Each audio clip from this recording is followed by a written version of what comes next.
I got that tractor beam out of commissioner. This is going to be a real short trip. Okay, hit it!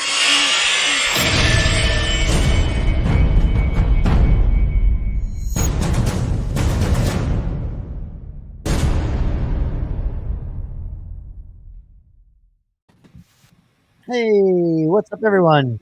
What's going on?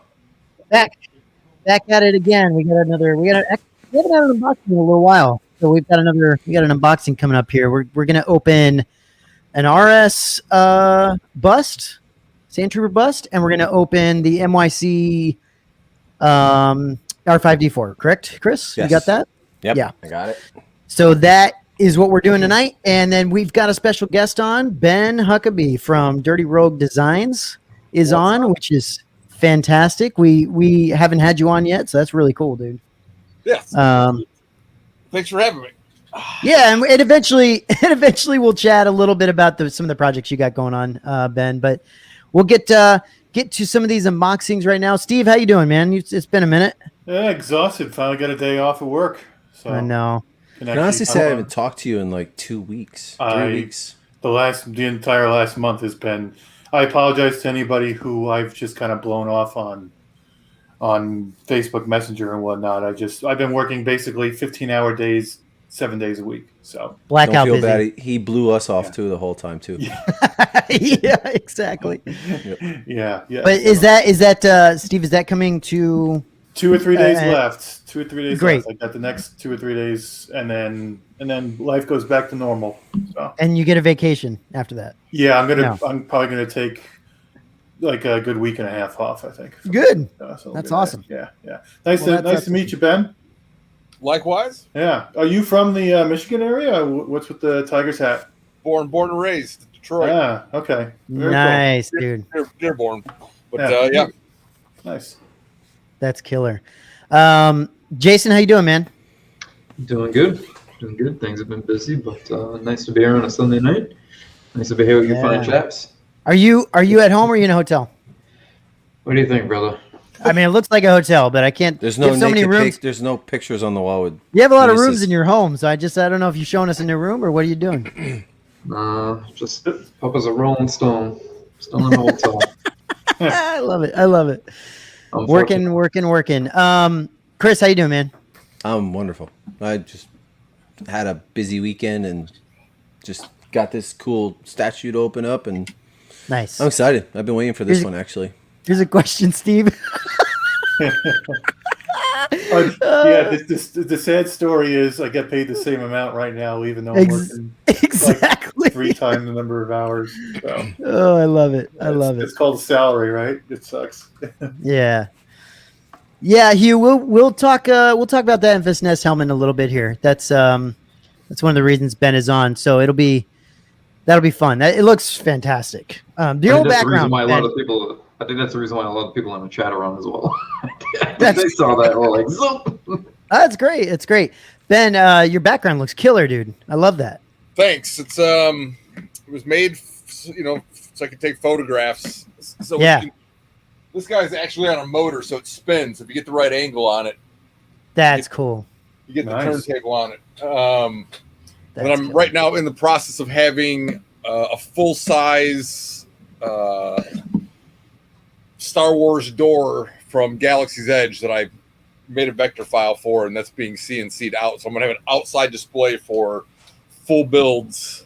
Crazy. Because I just like taking the pictures with natural Yeah. light. So Yeah. It makes it I'm better. going to come being an intern so I can Yeah. What are we talking, like a bunker? Like the indoor bunker or something like that? I mean, if you just all I did was Google Galaxy Edge Star Wars doors, right? Just pictures from, and I found one that I liked, and so I'm just kind of gonna build the whole door, which be about 7 feet, 6.5 feet, and then the enclosure that kind of comes out, and then Killer. Okay. Dude, that's awesome.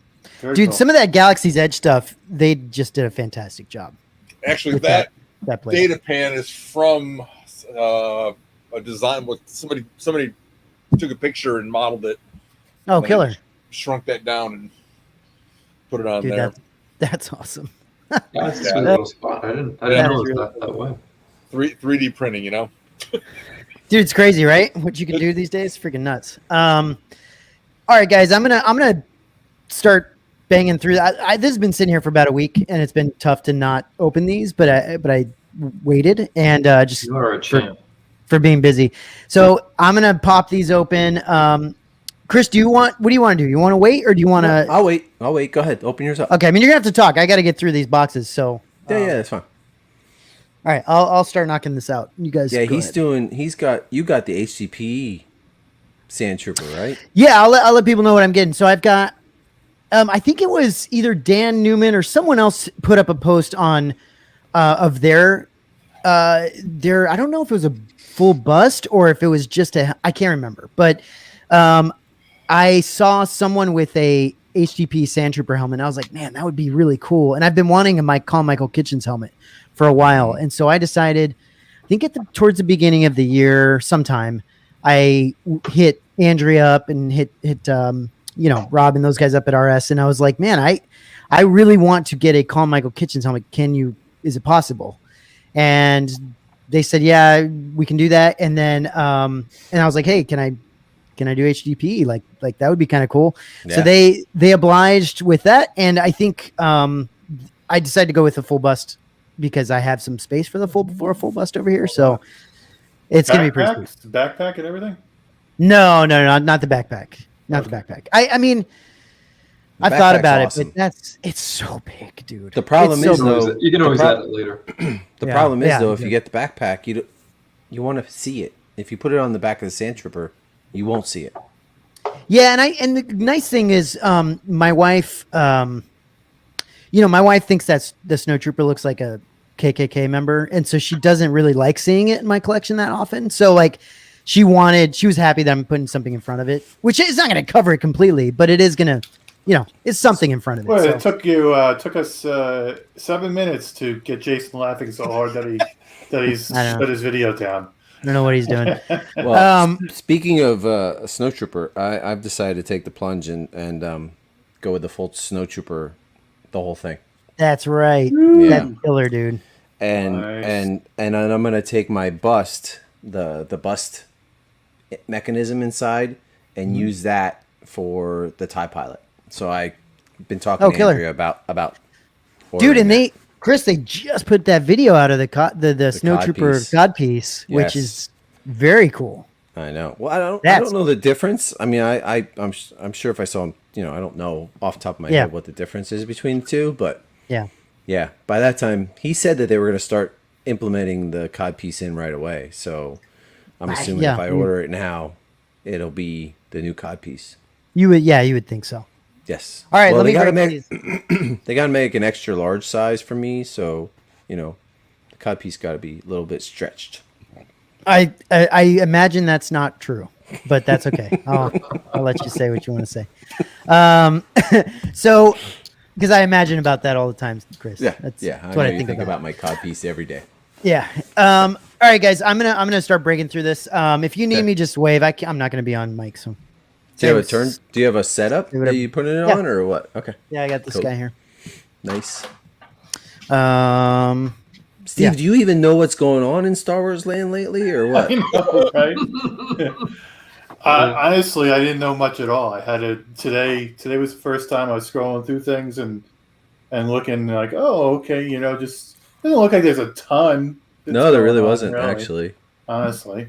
Nothing groundbreaking. No. I'm trying to remember. I think there was a hot toy that came out or something. I don't remember, but I was like, okay, good. Got past that. Didn't miss anything big. No. And starting next week, I can get back in. We got that little nugget of news from Kotobukiya and Kuchar Brothers. Yeah, just today. What's that? They're going to be doing cold cast porcelain, limited edition, hand painted pieces. Scale? Kotobukiya. We know scale? We don't yet, no. Huh. But that's a bit intriguing, right? Because I think Kotobukiya is willing to go outside the lines that Sideshow isn't, so that should be. Yeah. Well, I bet you the first thing we see is that that Mythos Mace Windu that they've been showing around a whole lot. Might be the first piece. Oh yeah, that'd be cool. Ben, do you do anything aside from helmets? Do you collect anything aside from the helmets that you got going on? I mean, yeah, just little stuff. I mean, it's not a crazy pop vinyl stuff, action figures, just little knickknacks. Nothing serious. Okay, so your primary thing is the helmets. Yeah. I mean, do you have enough time to collect? What's that? I said, do you have enough time to collect, or you just? I figured you have just from the moment you wake up to the moment you go to bed. It's. Yeah. I mean, my wife always says I should manage my office hours a little better, but I don't know if that's. I just have one speed. So do you paint for a living, or this do you have this is my full-time gig now? Yeah. Oh, nice, sweet. See, I was gonna make a comment before about you needing to go on a business trip to Galaxy's Edge and get those dimensions in person from the doors, rather than you have an excuse with tax write-off. We're working on the Disney trip, but taking the two little womp rats down there, it's fucking not cheap, Where are you located? Oklahoma City. Okay. Right. So you're like in the middle of both of them. Right in the middle, yeah. Yeah. I've been here about 14 years. I also work for the Oklahoma City Thunder. I've been there this will be my 14th season. Yeah. Okay. Wow. Not too far away from me, and I'm right next to Denver. Right on. Yeah. Very cool. Huh. So how long you been painting? Just like tell us a little bit. Like, what did you start with? How did you get involved? So I'm 44, 2 days older than Star Wars, officially. When I was a teenager, man, I worked a lot of haunted houses. Okay. And I kind of grew up wanting to do special effects and makeup, and that's where it was going. I mean, it's a really long story, but there's a short version. When I was 20 years old, I was like, I want to be Boba Fett for Halloween. It's my favorite character. I just, and this is pre 501st. This is 98, I think. Nice. Yeah, let's see this here. Kind of cool. Yeah. Very nice. Right? Their new the new stickers thingies they got going on. It's kind of cool. A little Macquarie nod. Mm-hmm. Right. And then you get their normal, camp troopers, and then nice little certificate of authenticity. Yeah. Kind of cool. So cool. I was looking for I was like, I don't think I have the helmet. I think they didn't send the helmet. And then I found it was like inside the armor. I was like, I wasn't expecting that. So all right. We got it. Go on, Ben. I don't know, maybe I should wait because it's a really cool story, but there's not. Oh really... yeah, we don't want to break up your story. Yeah. I gotta get the bust out, so go ahead. Do your thing. All right. So I want to make a Boba Fett costume. And so I got a second job, and I found some guy on the internet in Orlando that had made 3 costumes, and he had documented the whole process. And it was like, I don't know, it's 100 print pieces of paper of everything that he did, where he got the material, how much it cost, everything. And so I spent 8 months building this thing from scratch, minus I had a Don Post helmet, but everything else was scratch build. In Detroit at the State Theater Halloween, the Halloween costume contest, I think it was $5,000 was for best costume. So I was a finalist, but I didn't win. So this is October of '98, a year before Phantom Menace comes out. So the radio station says, "Hey man, let's get your number. You can do some promo work for us next year." So I says, "All right, cool." So I get a phone call from them early '99, and they set this meeting up. And all they know is that the 3 Saturdays leading up to the premiere of Phantom Menace, they want to shut down the State Theater and they want to do a 3-weekend Star Wars night, and they're going to show each of the original movies leading up to that. And I went in there just as a 21-year-old kid and pitched the most insane things and walked out of that with a blank check. That's nice. So, in the process of doing the Boba Fett, the year prior to, I think, and I'm still in Michigan. I think that the reason that I called this comic book store in Orlando was because the guy that I was following the instructions was also from Orlando. But I became friends with this guy that owned a comic book store on just via the phone, and I was looking for references of Boba Fett's back plate without the jetpack on. That's how it started. And me and this guy became friends. I'd go down there on vacation, blah, blah, blah, blah. This will be relevant here in a little bit. So Easter, I start making these costumes. I do 2 full Jedi robes. My best friend's 7 feet tall, so I start doing a Chewbacca, an Imperial Guard, Slave Leia. Easter morning, the radio station goes out of business. And when I get hold of them, I'm just stuck with whatever it is that I'm working on, you know? And I'm not getting any more money, but the thing's already been done. So the first person that I call is this guy, Chris, who ran the comic book store, and told him about it. And he goes, well, hey, man, my 2 best friends are twin makeup, or they're twins. They're makeup artists. They work at Universal Studios.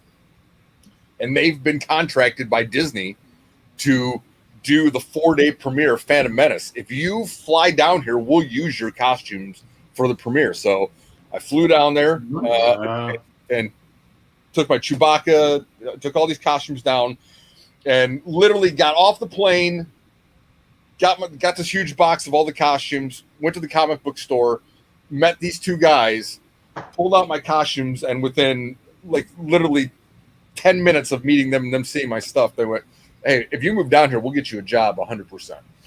And so I was in my own costume and Obi-Wan Kenobi at Disney Orlando for the 4-day Phantom Menace premiere. It must have been a blast, huh? Yeah. Nice. Oh, yeah. I mean, it changed my life. And then went back home, and then 6 months later, I moved down there and started working at Universal in the parks doing makeup. That's amazing, man. Worked on some B horror movies, and I worked on this really shitty horror movie called Web of Darkness, but it had Tom Savini was in it. And who that is? Famous makeup artist. Yep. He does the makeup, right? Yeah. He was also Sex Machine and Dust Till Dawn, the guy with the gun in his crotch. Anyways, I became friends with the director that was making this thing, and so I sat in on the editing process, and I was like, that's what I want to do. That's what I was meant to do, was fucking edit movies and write movies. And so I quit doing makeup. I just had in Orlando, Universal, just quit and literally became the starving artist. Hey, I'm gonna write a movie and try and get it made. And so I did that for a year and a half. And obviously nobody was going to give me money to make this movie that I had written. And then I literally was the epitome of a starving artist. Like, I needed any job. My roommate came home and said, hey, man, there's a club down the street. They do costumes, the 70s and 80s discotheque thing. And I went down there and applied to be a barback. And I got a phone call 2 weeks later saying that I'd been hired as a DJ. And talk about jack of all trades. And for the next 15 years, was a very successful touring DJ in the United States. That's what I do for the Thunder. I run audio. Oh, very cool.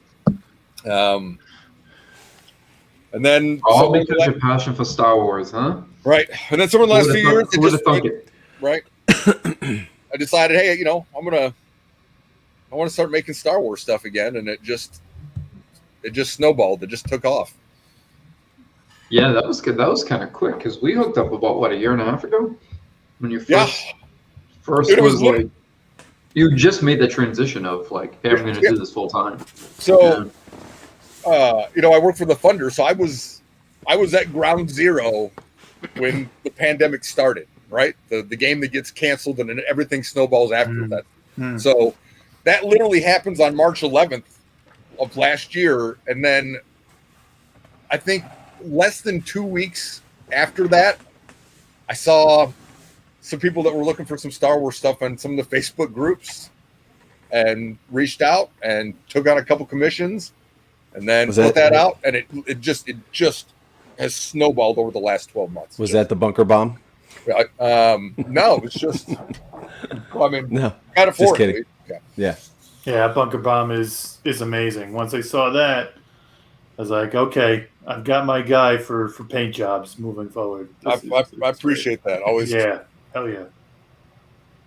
And yeah, even, once I started seeing the little sneak peek pics he would send me, I'm like, that's it, done and done. That's it. That's the go-to. Hey, I gotta give a shout out to my boy Jackson Rupert. He's a good friend. He's a hell of an artist, and I get man, just so much help and information. Isn't he the guy? He's the one that did. He's the one that did the hyperdrive. Yeah, the Bo-Katan helmet, right? Correct. Yeah, amazing job. Yeah, he's probably my he's everything he touches is just absolutely how it's better than production quality, man. It's just that's awesome.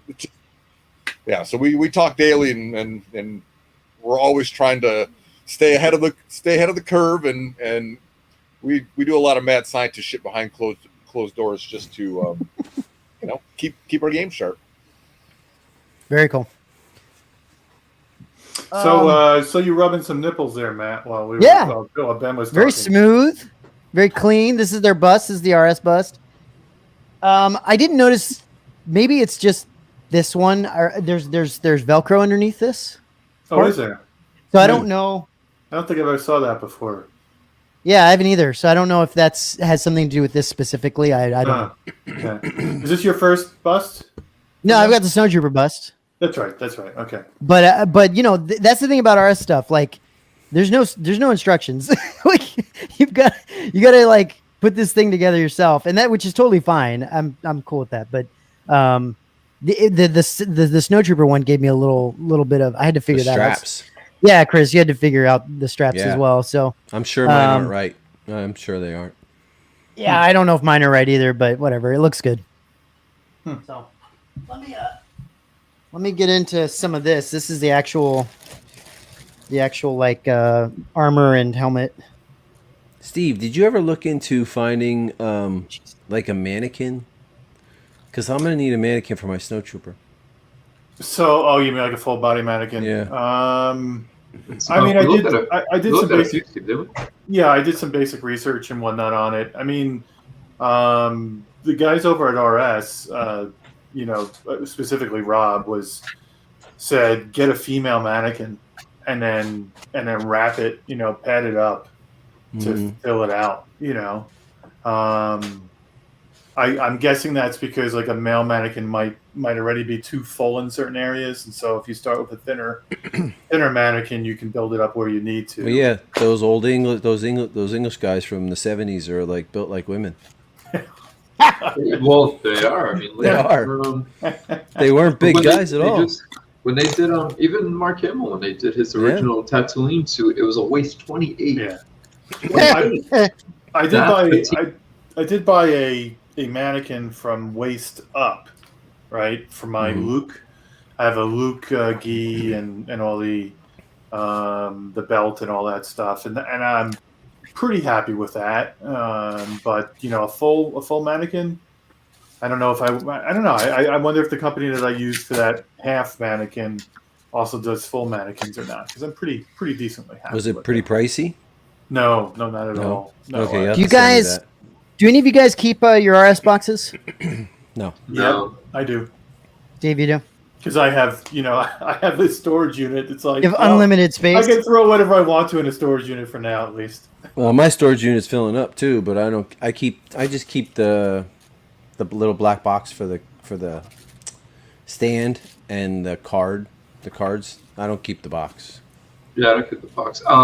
So Mike Costa was saying he wished there was a mannequin website. Mike, there actually is quite a few, and it's interesting. A lot of them are specifically for like retail stores, but you can find some interesting pieces on there. But there are some that are made for like if you want to pose or bend. But now you go in higher end. My suggestion is if you're going to go that much higher, contact somebody like Regal Robot who can do a custom mannequin. But yeah, there are quite a few, and then yeah, it's just tricky. You're gonna do some just. How you like it? Oh, it's beautiful. Ooh, man, look at that. Yeah. Wow. Oh man, he looks like he's been working on a car. Yeah, right. I like that.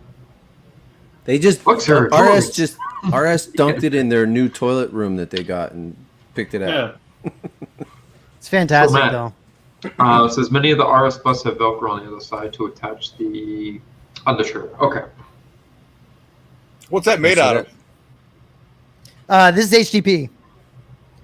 So yeah, School. I went with the old school material to kind of give it that original Are there chips feel. on it? No, and I asked Simon about that. So Simon hit me up and said he sent me a picture of this thing, and he was like, "Hey, how's this?" And I was like, "Yeah, this looks great. Like, is there supposed to be chips on it? Because there's the chips off of the other one that because the HCP stuff used to chip so much."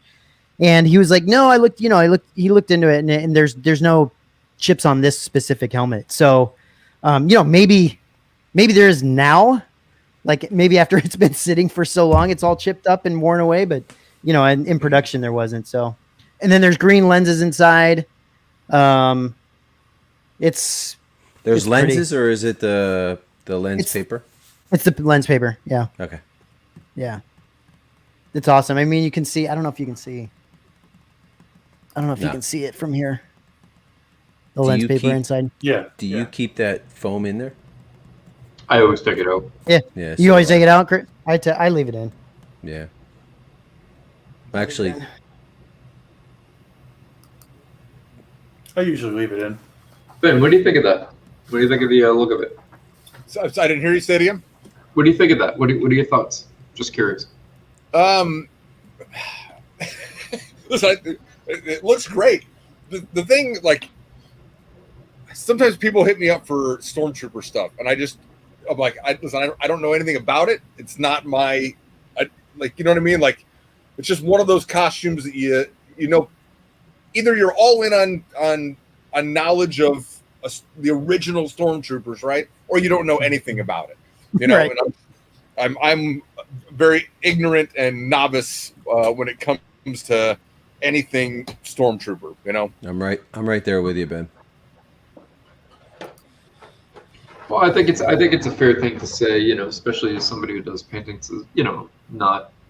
I mean, it's hard. Certain characters are. This Sandtrooper was assigned to mechanic duty. I think it's amazing how dirty his. Yeah, I mean, the paint job disgusting. looks great. I don't know if it's trying to be a screen accurate piece or they're just kind of doing their own thing on it. I mean, it looks great. I mean, I think it's as screen accurate as I think they can try to make it. It's actually the helmet's pretty screen accurate. You can almost the weathering on it. Yeah, it's the Luxor droids, right? The Colin Michael Kitchens guy. It depends. I've been if you're watching A New Hope, it's Luxor droids. If you're watching Spaceballs, it's we ain't found shit. We ain't found shit. The chess pieces vac formed ABS, right? Yeah. Yes. Yeah. So I asked them about that. I was like, "So what about the rest of it?" And they're like, "Yeah, they made all that other stuff in ABS at that point." So, so I was like, "Yeah, just make it as accurate as possible." Here's the what's it called? The pauldron. Yeah. Black pauldron. The white one. Yeah, it's like black and it's got black and then the white. I like that. I like the color. Yeah, man. it's freaking sick. I mean, I get it. Everybody does the standard orange for a reason. And the orange has the look, but it's nice. Look, this whole decision was based around the Colin Michael Kitchens helmet. I specifically like that helmet from RS. So when I was like, I want a Sandtrooper, that's the one I went for. You can get a standard Sandtrooper. You can get the what's it called? The Anthony Forrest? Anthony Forrest, yeah. Version. There's a couple different ones they do. So very cool. Here's this is cool. See, I haven't gotten this kind of stuff from them yet, which is kind of cool. I haven't gotten like actual packs and things from them. Isn't that cool? That's awesome. Those are good. Oh, I like it. I didn't even realize they had that side pocket too. Yeah. Sweet. It's real. It's a leather. There's actual real leather straps and like a canvasy, like a wax canvas kind of a material. Yeah, that must be some sort of military surplus or something, right? Yeah, You're not gonna wear it to the mall, are you? I might. I feel like if I wore this to the mall in California, they'd probably shoot me. Someone would probably tase me or something. I don't think I'd get away with that. That's freaking sick, though. Oh, that's interesting. I haven't gotten a RS thing in a while. Oh, huh. To keep them from drooping, probably. Yeah. Yeah. That's freaking killer. I think this is the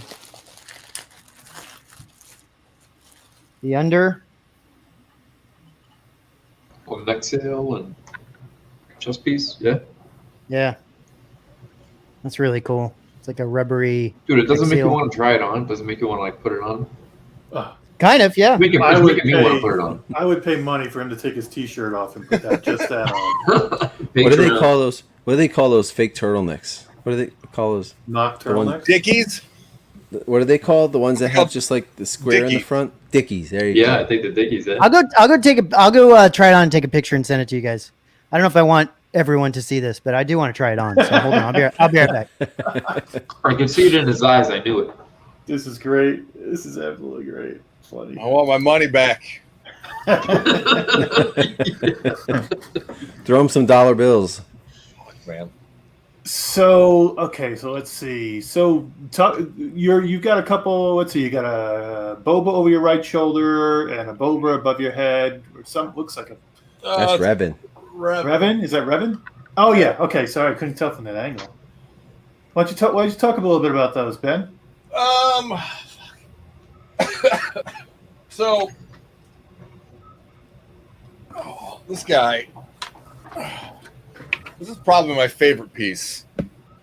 It's Fet Pride. This is an old Fet Pride 2 cast. But all the damage is very, very authentic to the original Empire Strikes Back. The only difference is I did it in the Mando color palette. That's kind of a what if. And the difference, so the base coat is all chromed. So the it looks like it's actual steel underneath the chipped paint. Yeah, this thing was in pristine, chromed condition when it started, and so it's a true layered paint job. Everything is right. It's the same way that some of these guys are doing it. Where, I have stencils for every single different color that I use masking fluid, shoot the color, pull it, repeat. A little dusty here, but adds to the authenticity of it. But it's just the thing that I really pride myself on. I think so, anyways. That my paint ups hold up, in person and up close. There's a difference between why. If you're doing it, like what Legacy and Ironhead are doing, that you have to be able to repeat, the damage that you're doing for continuity. So, that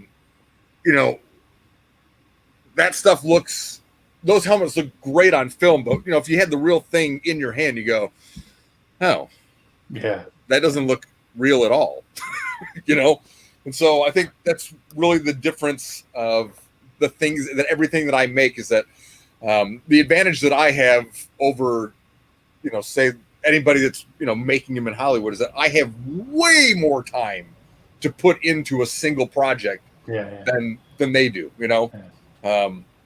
which I like. And so I really approach every single helmet that I touch as if, I think that I make affordable hero type helmets with a paint job that, you get put in front of your face and go, that looks absolutely real. So yeah, Ben, I'm really wary of getting a custom helmet from anybody. I generally try to avoid that because I've seen too many that I look at, even just not even in hand, but just through photos and whatnot, that just the paint job looks okay, but nothing that blows me away. So I'm very, very particular about it. And you're like, I don't know, maybe aside from the Rupert one, you'd be the only the second person I got a custom helmet from. Yeah, I just don't trust. I just generally don't trust people. Well, I appreciate that. I like it a lot, But after you did that bunker bomb, once I saw you, they're like, all right, yes, a helmet from him, perfect, no problems at all. Well, I appreciate that very much, Steve. Yeah, and Jackson, he listen. Those bow helmets, they're just phenomenal. And dude, he knocked out 40 of those in 3 weeks. Yeah. That's impressive. 40 of them in 3 weeks. That's crazy, man. It's crazy. Wow. Yeah, it is nuts. And one of my personal pet peeves, one of the things that I feel that it's something, and I get it with some pieces, and it depends on what you're collecting and what you're going for, but this obsession with using the term screen accurate, it's and especially when you're not dealing on the high end side of it, right? It's very frustrating, and I just wish people that would just allow the artists to just have a little bit more freedom and do their own thing, but stay authentic to the piece. But you're gonna get a better piece. And Jackson, with the Bo-Katan helmets, the scratches and the dents and the chip marks are all in the right spot. But the method in which he's creating those and what the final process is, they are second to none. Other than the people that are painting them. For the real deal, there's nobody that's ever going to paint that helmet better than Jackson did, and it's a testament to everything that he does. And it's weird. We have two very different styles and things that we like to paint, but we get compared and mentioned together quite a bit, and we're always talking offline about how it's so weird that we end up getting put in the same conversation because of how different we approach some things and paint things. So, but he's a good dude, and if you ever need anything painted from him, you definitely can. You can know that you're going to get a high end piece with Jackson. Yeah, right. Yeah, and you talk about screen accurate and whatnot. You're one of those guys that goes out and does your own imagination. I mean, if you look at the Emphas nest over your shoulder, I mean. And you're one of the few people that I think can actually pull it off. Yeah, like really, really well. Like the design is your execution of your design is as good as the execution of your painting. Oh, thanks, Steve. I mean, it really is. Look at that. That's so cool. That is wild. Yeah. This was going to be my helmet for my Jeep. Yeah, very cool. Yeah. Those hoses. What are those hoses from? Well, the hose itself is I don't know, some thrift store maybe. Okay. And then all these parts I just kind of designed and then 3D printed. Oh, okay. Huh. But a lot of the stuff that I do, like this paint scheme. The reason I went with the green is if you've seen some of the unused concept art for Memphis Nest, there were some green versions at one point. So I do a lot of Brian Matz's art, right? No, it was a combination of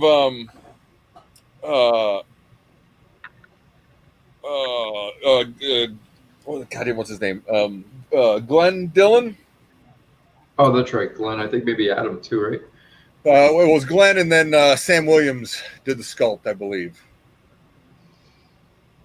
I tell you, that's one of the crazy things with the lockdown and technologies that when the lockdown shut down, man, dude, I reached out to some legit Star Wars guys that that did some work on Rogue One and just with the power of, I guess, being a talker and a people person, dude, I've had some great conversations with some of these concept artists, that talk offline about, they're not revealing anything too much, but just to have some point of reference to what I'm doing. I'll give you a good example.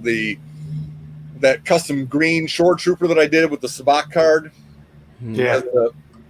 So when I paint these custom ones, I have to be able to justify why it could be in live action. Yeah. Right. Mm-hmm.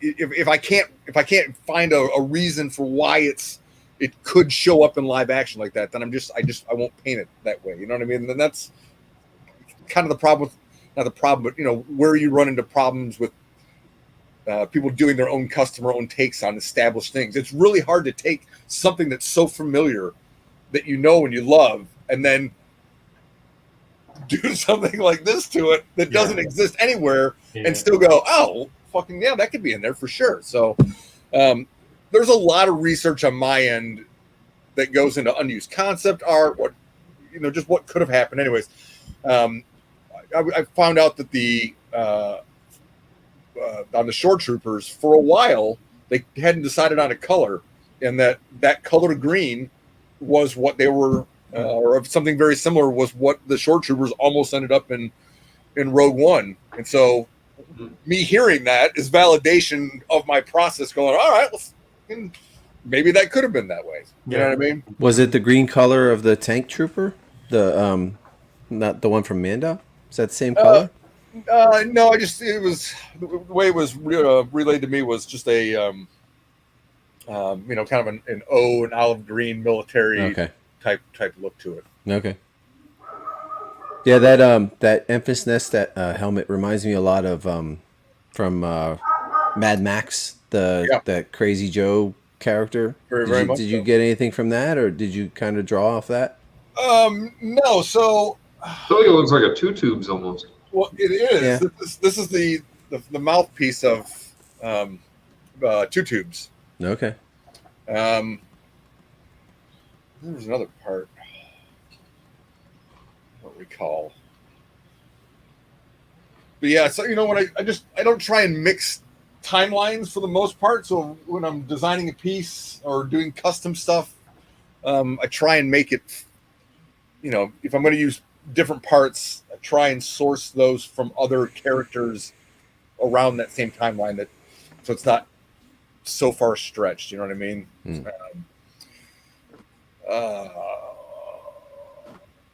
I don't know where I was going with that, but so what about that Death Trooper back there? So I love the look of that Trooper. Yeah, I get a lot. And on all the stuff that I painted, I think this is the one that I would really like to do a full set of armor for. The thing is beautiful. Look at the range. Look at that range trooper style lens. Nice.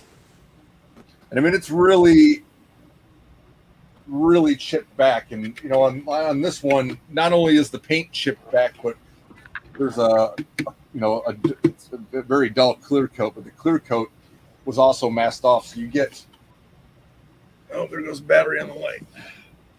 You get this very, very realistic paint chip.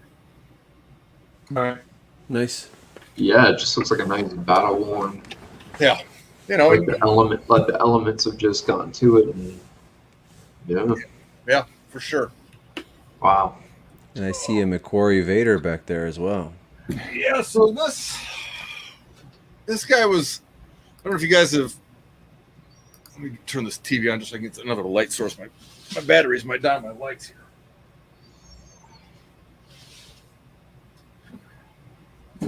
Is this your spray area, like your work area? Oh, no, this is my indoor, this little guy right here is, anything that I can do small inside, but my shop's out back. Look at that. So, we can just take this guy off. So I'm doing. I have an Empire Strikes Back Vader cast that I'm working on. There was some concept art that was used for what Vader's melted, helmet could look like for The Force Awakens, and there's an image that has part of the helmet and the dome melted down, and you can see a metal mesh underneath. And so I'm working on a real version of that. And this was kind of a test run for a client that just gave me full rein. But I can send you pictures. When this thing started off, it was fully chromed. Yeah. You can kind of see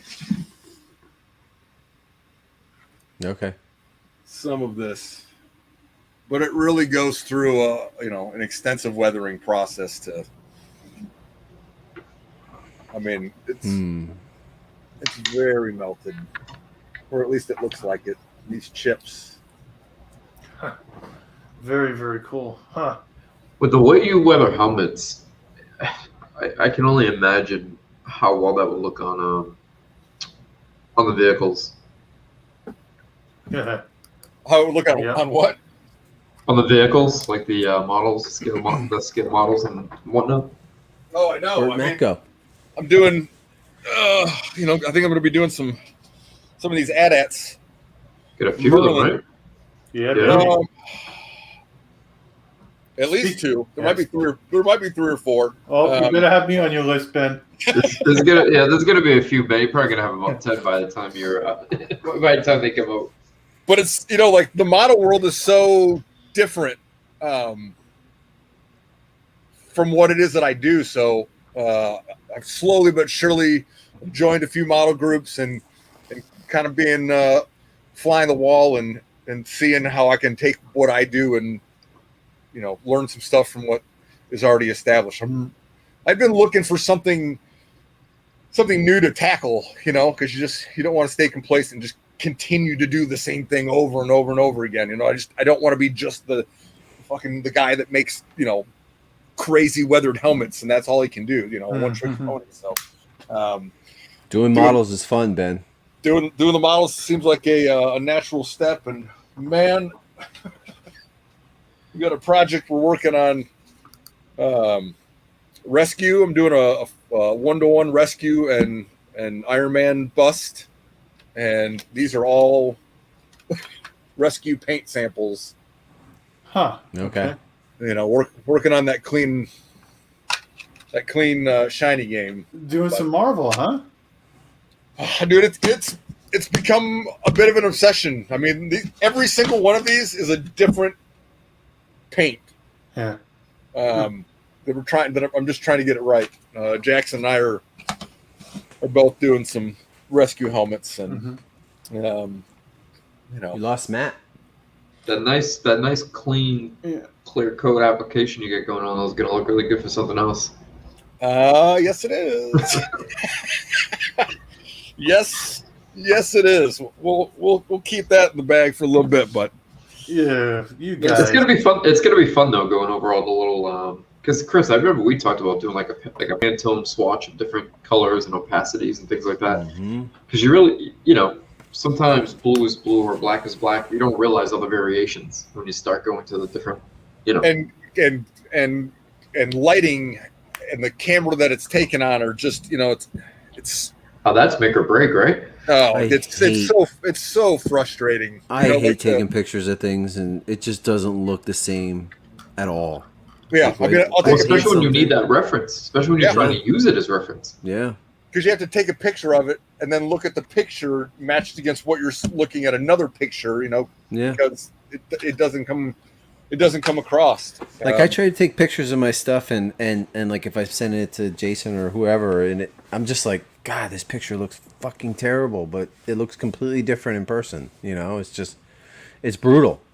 Well, I'll tell you, I bought a Canon EOS Mark VI recently, and that was a game changer for me. It really does capture, what you're, to me, it seems like silly to not be able to, capture your work in the best quality.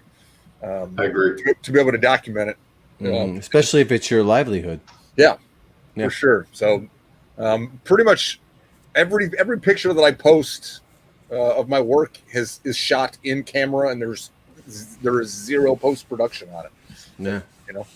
Cool. Yeah, we can find someone that does that. I think Justin Nunez, I really like when he does it. I mean, I know he's a photographer, but nonetheless, I like that he takes the time to take pictures in the right lighting and display them the right way. It makes all the difference in the world.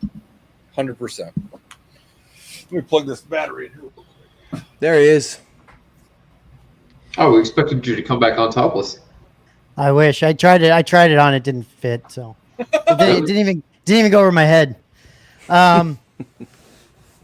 So yeah, I put most of it together. I cannot for the life of me figure out how this goes on. And I don't know if I'm missing something or if it's, I don't know what's going on. I'm supposed to sit like this right here. It's supposed to go at an angle. Look at the way. So Matt, there's something that straps around and goes through those two loops. You'd think so, yeah. There is. You should have another strap to go around the arm. Yeah, you'd think so. I don't think I do. I looked. I gotta hit up the guys. I don't know if I have that piece because I looked all over the place. I couldn't find another strap. So, is it in one of the pockets? I'm not being wise. I'm being is it in one of the pockets of the pouch? I don't think so. No. That looks amazing, Matt. Yeah, that looks crazy good. Killer, right? You need a blaster now. What was that, Ben? Just a dang. That's great. Yeah, it's beautiful. I was just saying, Ben, I can't figure. I think I'm missing see these little hoops. Okay. I think I'm missing the strap that puts it onto here. It's supposed Just to sit like glue this. it on. Yeah, I could just stick it on there with some glue. That'll work. So I don't know. Anyways, I got to hit up the guys, see if I'm blind and I'm missing. They actually sent us like a strap or something. I don't know. So Benjamin Bauman in the comments made a good. So talking about like color matching and reference and things, and this is important. A lot of people don't take into consideration that the film footage is color graded. Sometimes it's washed out or bleached or various elements that are used, and that makes it difficult as well. Plus, great example of that is Hans Hoff jacket in Empire. Yeah, it's brown, not blue. It's true. Yeah, you're right. Well, we know there's people. Jason, didn't we talk to? Was it Jason Eaton or someone we were talking to that said that when Sideshow makes some stuff, they specifically make things based off of what it appears to be and not what it actually is. Correct. So to keep up with and we were talking about this a moment ago, I think, Ben, you mentioned, expectation or idealization versus what it really is. So what Sideshow would do is they would go with what people perceive it as or what they get used to it as versus the outside the box, I'm not used to seeing it this way. I'm not used to it being that color or that style. Yeah, so he did mention that Sideshow tends to go with what is more common to the eye or what people can relate to. Yeah, for sure. Rescue, these, I don't know how well it comes across, but, Rescue looks blue on the movie, but in reality, it's not going to show. But this is very indigo. It's not showing. Really? Yeah, also got like a purplish hue. Yeah, if you go on Legacy's, on Legacy's website, they've got some behind-the-scenes pictures, and there's a few shots of Rescue just in the studio, and there's a shot of the glove being, that's painted, and it's indigo. It is way more on the indigo purple side than it is blue, but it's a shifting paint that changes with the color temp, which is something that I figured out in doing all this. So if you just look at some of those behind the scene promo shots, that costume goes from indigo to blue in different tones and lighting, and it's crazy. It's hard. It's really, really hard to match up. And so I can't wait that when I get this thing done, I'm going to paint this thing, and it's going to be very close, and it's going to be beautiful. And then immediately everyone's going to go, "Hey, man, that's a great paint job, but that's the wrong color." It's not accurate. Yeah, exactly what's going to happen. And then I look like an idiot. And, you happy with it, Matt? Hey, Matt, check this comment out. Yeah, it's beautiful. Just the pouch touch the backpack. I imagine you'll need to figure out a strap unless RS already has it figured out and there's a strap. See, that's what I'm thinking. They've got to have something. I mean, I guess I could. I don't think they would have sent this and had me just try to figure it out, because that's not going to end well. You know, I think they know you that well, man. Strap-ons, right? If they used to strap things on, that you'd probably have, I'm very used to strapping things on. I think I don't know. I just think it would be. Do you think they would have sent something? So I'll hit the guys up if they want me to like strap it on myself. Then I can try. I can try to figure that out. Get an old belt and just sling it over the shoulder. Like an old, yeah, right. I don't know. We'll figure it out. It's not a big deal. What I was thinking, all jokes aside, I was thinking almost like the hot toy, right? How it just has that band. Yeah. And you put it up and it just holds. Yeah, I just figured. Yeah. No, otherwise it's freaking beautiful, guys. Like Matt, isn't there a strap that holds the shoulder bell on? So the shoulder belts snap in. They snap under the underneath. Okay. Yeah, I was thinking that it might loop through that strap, like that actual strap that holds it on, but then it puts it up too high. Okay. So it needs to be a little further down. I was looking at the RS site to see exactly where it's supposed to go. So I'll hit the guys up and ask what the deal is. And the dude's probably right. It probably does. I'm sure he is. I'm sure it connects to the backpack originally. So maybe there is something where I just have to. I don't know. I'll figure it out, guys. It's not a huge problem. But yeah, otherwise, I mean, I was looking up the Call Michael Kitchens like actual helmet, and there's like a screen match there's like white because the teeth aren't gray all the way down. They're gray to a certain point in the front, and I was like, man, that's interesting. And then I looked at the actual helmet, and that's exactly how it goes. I mean, yeah, it's the same thing as the Sandtrooper cow. Remember, there's that little gap in there, and we thought, oh, there's something wrong with it. But no, I know, it's pretty crazy, man. They kill it every single time. Who painted that? This one's Simon specifically. Simon Windus. And he did a freaking amazing job at it. And I don't know if he does. I don't think he does the bus part. I don't know who does the bus. I know Paulie does a lot of the Sandtrooper stuff, but I don't know if he's actually painting stuff. I don't know how that works. But he's painting things, but it won't be in black. It'll be in white. It'll be in sticky white. In sticky white, yeah. In sticky white paint. I could only dream of Paulie giving me a present like that, and like inside of my bust. That'd be fantastic. No, I think otherwise it looks fantastic. Like they really killed it. It's so interesting how when you look at this stuff and you see the way they painted stuff, especially back like when they were just slapping shit together to get it on screen, how it's like very obviously painted in some places. You know what I mean? Like they've very obviously painted certain areas. I mean, look at CZ3, right? His little glob of like grease oil stain looks nothing like an oil stain. It looks just like a thing of paint on him. Shoe polish, yeah. But he was just walking around in the background. They don't give a shit. You know what I mean? Like I freaking love that stuff. I think it's awesome. Matt, are busts your new obsession now? No, I've got the one. I'm getting this one. I have a whole like row under here under my shelf on this side that's like large enough for bus, and I think I'll probably do more bus under there. I'm just trying to take my time with that. I don't want to get too many too quickly.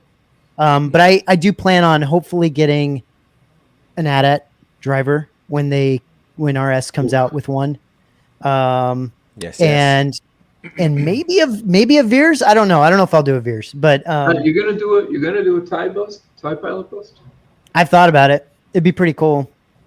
Yeah, it'd be pretty cool. I want one specifically because I think the helmet is too big next to the rest of my helmets. So I like it better on the bust. Yeah.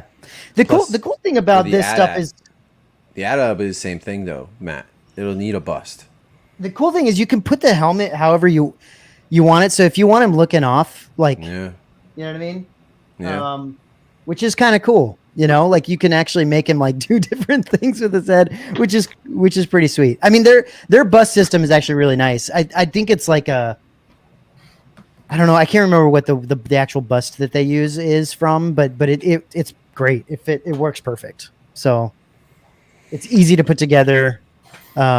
Super nice. So Yeah, it looks great. All right, enough about you. Enough about you. Yeah, I'm ready to open. Yeah, open up, dude. So Matt, is that going to go next to Chewy? Oh, I'm sorry. Go ahead, Chris. No, that's fine. It's gonna go next to the Snow Trooper over here. Okay. Chris was I'm a little surprised at how big the box is for the R5D4. It's a lot bigger than I thought it would be. Yeah. It's a decent. Oh yeah. That is big for a little droid. Compared to me, like. Is it heavy? Yeah, it's heavy. Really? Interesting. Yeah. It looks heavy. It is. It does. It's number 16. Not that I care about numbers, but that's awesome, man. Everybody know. That's awesome, dude. So, yeah. This came yesterday. So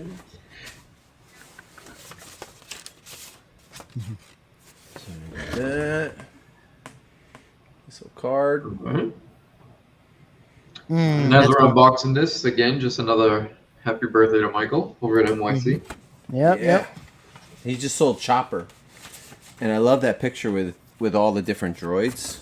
It really made me think just to get Chopper. I'm not a big Chopper fan, but it looked really great. And But Chris, I mean, think about it. He's going to come out with other droids, right? So like, you can do that with other. I know. I plan on getting a bunch of them. Yeah. I'm waiting. It's only a matter of time before people start sending statues over to you, Ben, for repaints or just for Ben, paint. have you not done anything like that yet? Not that small, no. Yeah. Okay. No.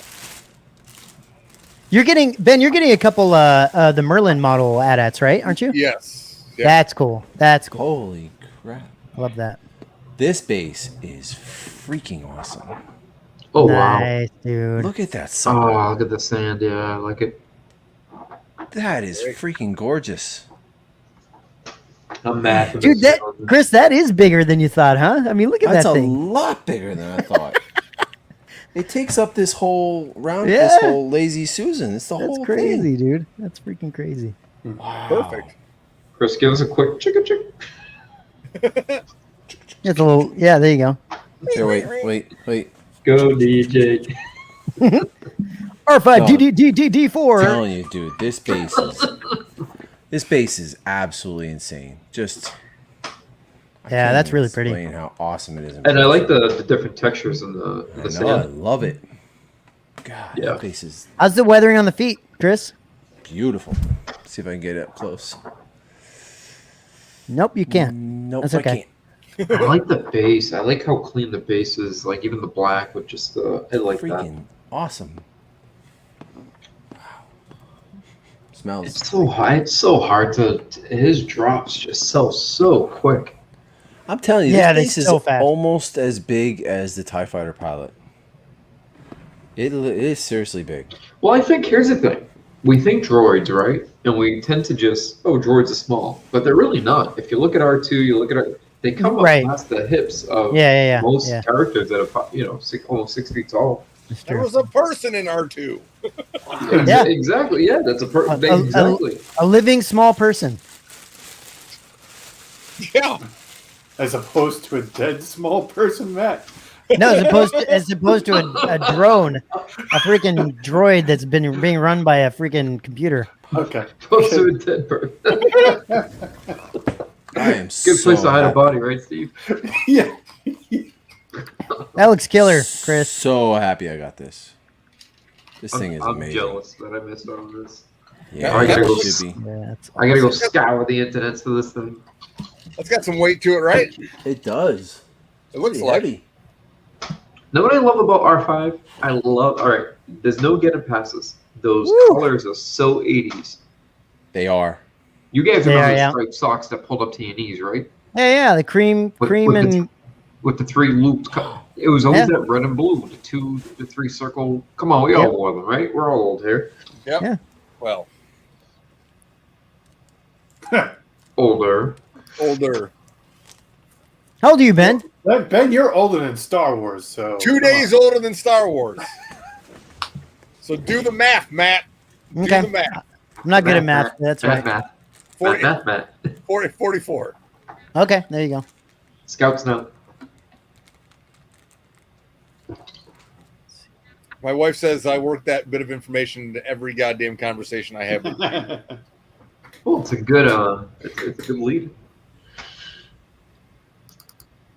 So much that I had to add it to my bio on Instagram. Oh, that's. Chris, does he have a bad motivator? Of course, dude. Yeah. He's not motivated, Jason. You beat me to it. This He's is not keyed motivated. somehow. I just can't find it. The right spot. Sweet spot. I'm so mad for missing out on this. I can't believe it. You should be, Jason. This is freaking awesome. That's so cool, dude. If there couldn't be a worse time for a drop for me, it's Saturday at noon. Yeah. I Yeah, it's tough to do, yeah. I'm either traveling or in the studio or one or the other.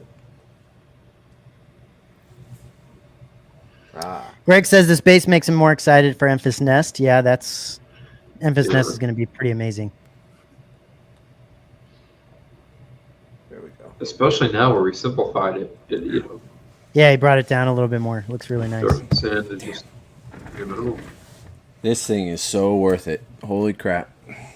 Yeah, Did you get it in there, Chris? You stuck it in? I stuck it in. Okay, good. Look at that baby. Whew, that's nice, man. It's actually a lot bigger than I thought. It actually is. I was kind of surprised as well. Hey, wherever you put that, you should get another one of the Lazy Susans just to have it so you can spin it. It does fit perfectly. Yeah, That's it crazy. fits perfect. You're right, but it fits Exact perfect. size. I think I'm going to put it right next to my Slave Leia. I bet you are. That's my plan. This thing's gorgeous. Michael did they did an awesome job. This makes me very excited for the 8D8 coming up. And Yep. I did jump on that. Jump on that. What's that made out of? You know? Like a polystone? It's like a poly. I don't think it's poly. I don't know. It feels like stone. It's pretty solid. It's not resin. Polystone. Yeah, it's not resin. I don't think. They're pretty hefty, Ben. So I think they're See, I don't know all the different, especially nowadays. They use so many variations of materials, but they're pretty heavy duty. The weathering is amazing. Yeah, I mean, can't certain types of resin be still hefty? I mean, Yeah. right? They do So like a mixture. They use like resin as a filament as well. This is pretty hefty, though. This is definitely not a resin.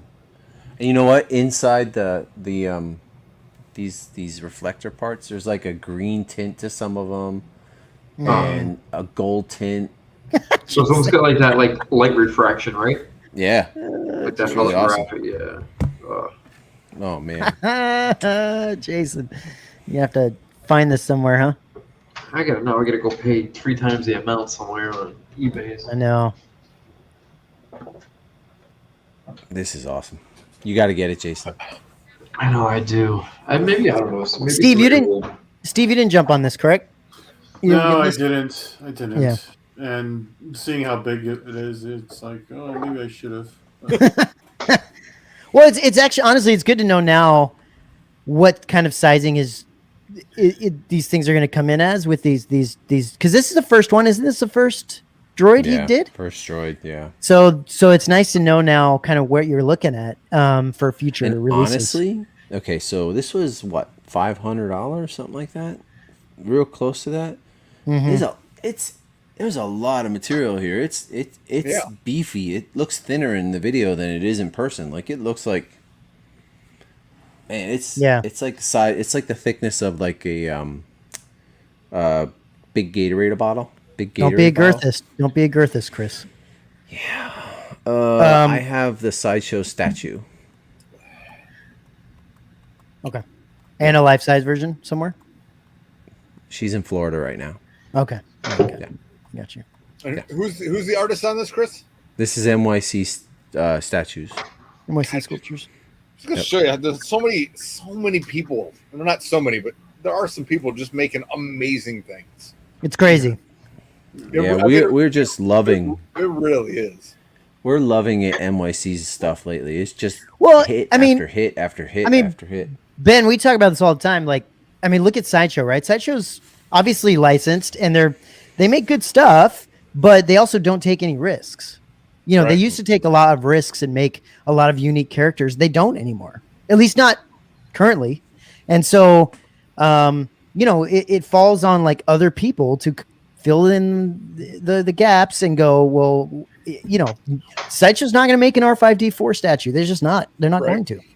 So, and honestly, I didn't know that. And this is the same artist that's doing the 1/6 nest. The quarter nest. Yeah, it's a quarter scale. Quarter nest. Man, dude, it'd be cool to do a collaboration with him at some point and do a small and then ups and do a 1-to-1. That'd be crazy. Yeah, he's a great guy. He's a great guy to work with too. He's the one. We had the little birthday Yoda up on the page today. He's a cool cat too. Well, Ben, that's what I'm looking forward to your Emphas Nest, because we're getting the statue made. Like, those two would look fantastic together. Perfect companion piece. I mean, it's great. This is it's been for me a passion project. It's been a very long time coming, and weird how it all turned out. And initially, what led Jason to message me, I had this really weird thing. So was that season 1 or season 2? It was season 1, right? A Mandalorian. Yeah. Mm-hmm. Yeah. After you hit me up. Yeah. I had this weird stretch where I would stay up till 3:30 and catch Mandalorian on Friday night. And then I would stay. Then Jackson and I would stay up until 5 a.m. talking about shit that we just saw, but not not storyline, not plot. Like, dude, the episode that Bo-Katan came out, we literally were up for 3, like, till the sun came up, just obsessing about, hey, fucking, what paint do you think this is? All right. Oh yeah. That's awesome. Like that's as far as him doing the Bo-Katan, that's from the moment it happened, it was this obsession between the both of us. That's so cool. But I had this weird thing where, like 3 or 4 weeks in a row after watching the episode, I ended up getting a commission, or somebody would contact me and do some work. And Jason was one of those guys that hit me up. And after watching the episode, and we talked for quite a bit that night. Yeah. And it was about Enough Nest. That's so cool. Yeah, that thing's gonna be crazy. Do we want to talk about it now? Who sculpted it? So Jesse Hayes is the guy that sculpted it. He owns Puzzle Box Props. This is crazy. Same guy who's doing the the 1/4 scale Emphas statue. The head is a derivative of Jesse's original run. Oh, is it? Yes, it is. Yeah, so how's that? It comes from the same files, right? That's crazy. Yeah. So that's awesome. That's funny, because I tell you, I've looked at the limited pictures that you guys have shared of the 1/4 scale, and I'm every time I look at the helmet, I'm like, damn, man, that looks really good, and it looks just like what I'm doing. Like, it looks just like it. Yeah, it is. It's because it is. Yeah. So Jesse's great. Yeah, Jesse's a good dude. He does a lot, in the community, and he's well connected. I started out just being a Patreon member. Actually, to this day, I only subscribe to 2 Patreons, and his is one of them. Even though that I don't do anything with it. I just donate $5 every month to Jesse. But that's awesome. I've built a bit of a relationship with him, and just being able to see the kind of work that I put out. We were able to. Ben, does he do any other? Is Emphas Nest like, what does he do? What other sculpts and stuff has he done? Do you know? Like, so he he's got some good ones. I mean, everything that he does is of the same caliber. Yeah, sure. But he doesn't do very many of them. He has oh Christ, what's her name from the last movie? The Kerry Russell's character, the gold helmet. Zori Bliss. Yeah, Bliss. Yeah. So he's got a Zori. He's got the red dude from The Force Awakens at the Max Cantina, the guy with the red swoops that Finn's trying to catch a ride with. Okay, yeah. It's kind of random. That's awesome. Yeah, that's the what's the name of that guy? Starts with an S. I like to look at him though. They made the figure, right? They have the Black Series figure of it and everything. Well, of course they do. They do. Yeah. Well, they don't have Zori Bliss figure, do they? Maybe they do. Yeah, they do. Yeah, They have to. They do everything. And he's working on. I don't know when he's. I don't know. I know that he's working on it. We talked about it, and I suggested or asked what he was doing for his next helmet. He didn't know, and I suggested something, and he was like, "Oh, I'll do that one." Killer. There's a Kylo concept helmet that Luke Fisher did. Mm-hmm. It's a profile shot. It's very it almost looks like the Cadillac of Kylo Ren helmets. It's very interesting, very streamlined. I can send you guys some links offline, but he's working on that, and so I'm hoping that crazy. The relationship that I built with him on the Nest, that because he doesn't really, he doesn't allow people to cast his stuff. So, right. I would love. That's amazing. That just even seeing the quarter scale version that we've seen over and over and over again, it's crazy. It looks so good. So the thing about, and again, this is just obviously the print. And it's something that I've always talked to Jesse about. So this one was printed in filament. And there's just no way around it. And I don't know if you're going to be able to see it. But there's all this texture. Oh, that's killer. Right? I see it. Yeah, we see a little bit of it. And so in the filament, it gets lost because you're standing in a way 100%. So Crimson Corsair. What's that? He's known as the Crimson Corsair, but I think he has a simpler name, right? Or it's just Crimson Corsair. Yeah. It starts with an S, I think. Sidious or not Sidious? Something. Sidanathano?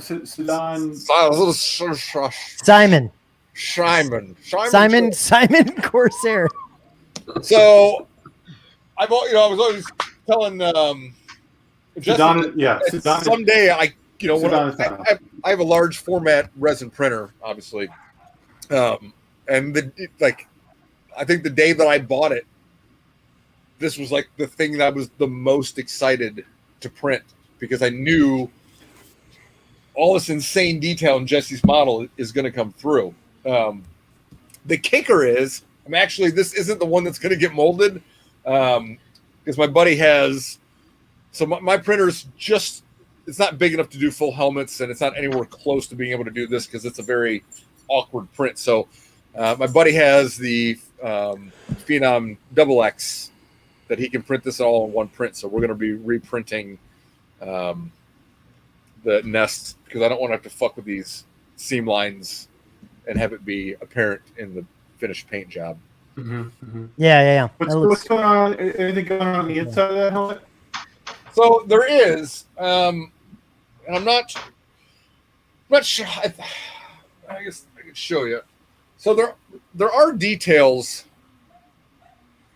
on the inside. You can see up here at the top where there's. Well, let's see. I'll just do it this way because it's hard to hold. So all this bone detail, right? It comes up into the helmet. That's killer. And so I'm not. There's a couple different ways that I could go about casting this thing. I'm still not 100% sure because it's very thick. Mm-hmm. Mm-hmm. Right. So all these holes you're seeing, this is a hollow piece, and this is for drainage. How it gets printed. So the trick is to be able to capture all this stuff inside without. I'm not necessarily worried about all the stuff at the top, but it's Right. really the inner stuff that I want to preserve. So I'm still talking to my buddy, trying to figure out what my best method of going and casting this thing out. But it kind of going back to what we were talking about earlier, everything that I make, I don't make for display, even though that I know that that's inevitably where it's going. Right. There's not a difference. Sometimes people ask me, well, listen, could it be cheaper if you just made it for display? And no, because it's not my process. So, everything that gets made, this being no exception, is going to be something that if you wanted to throw it on and walk in the middle of the desert and be enough as it's going to last. It's not going to melt. It's not going to warp. Then you go home and throw it back on your shelf. So that's so cool. It's going to be a process it's a difficult thing to cast. It's not. Ben, how long do you think this project is going to take you to kind of get through making some of these?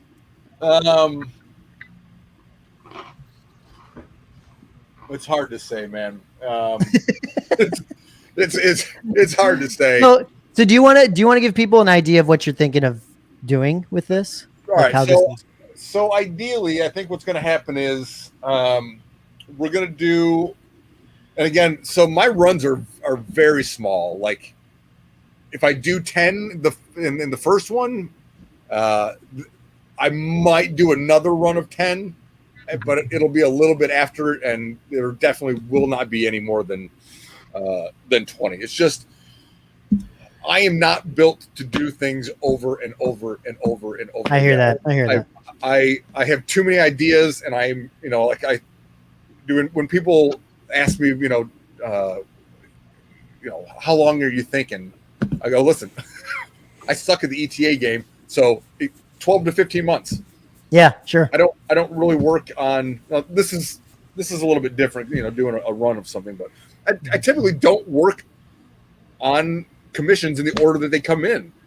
I have that luxury, and as long as people are I'm brutally honest with them up front, and they seem to be okay with that because they see the quality of work that they're going to get. But I just find something that I want to get attached to, and I'll work on that for a couple of days, and I'll go, all right, I've done as much as I can that's going to be productive, so let me just step back from that and redirect that focus into something else. And for everybody involved, I think it benefits. The thing that sucks the most, and I don't have really any in the past year or so, I don't have really any examples of this, which is great, and it's a testament. I'm a talker. I spend a lot of time communicating with each of my clients, but that whole the last thing you want to do is feel like you're just painting something to get it out the door, and I don't ever want to feel like that. People spend a lot of money with me, for something that's fan made, and doesn't have lineage. So it's just really important to me to make the entire process, just make people feel that they're involved, but at the same time, be brutally honest. And some people are not cool with that, and then sure. And it is what it is. So I think I'm going to do a run of 10 of these, and I think those are going to start at $1,600 a piece. Okay. And then there are going to be some other options. In my gut, I want to do a bust, and I'm trying to figure out what that's going to look like. There's a lot of moving pieces on the chest thing. It's a lot of stuff. To do 10 times. So it may be an option to be able to do that. I think I'm also going to have an option to have the lenses chrome plated just like they were in the movie. Oof. Yeah. So that would be awesome. It's not cheap, but I do know, I gotta figure it out. Recently I looked into what it would cost to get the Iron Man or the Rescue plated from the same place that that Legacy uses. Yeah. And so it's not cheap, but if I did enough of them, I might be able to work something out to get it in a run. And again, I'll have examples of, hey, this is what this could look like, and this is what that could look like. Freaking awesome. So if somebody did want to pre-order one, and how, like, you know, we could rehash details and post it up. But if somebody was interested and wanted to order one or get on a list to order one, with there only being 10, how would they? So I think what I'm going to do is that I'll make a post tomorrow, and I've got a bunch of pictures and other things that, you know, kind of give people some peace of mind. There are a few people that I've already talked to prior to that are already on that list of 10.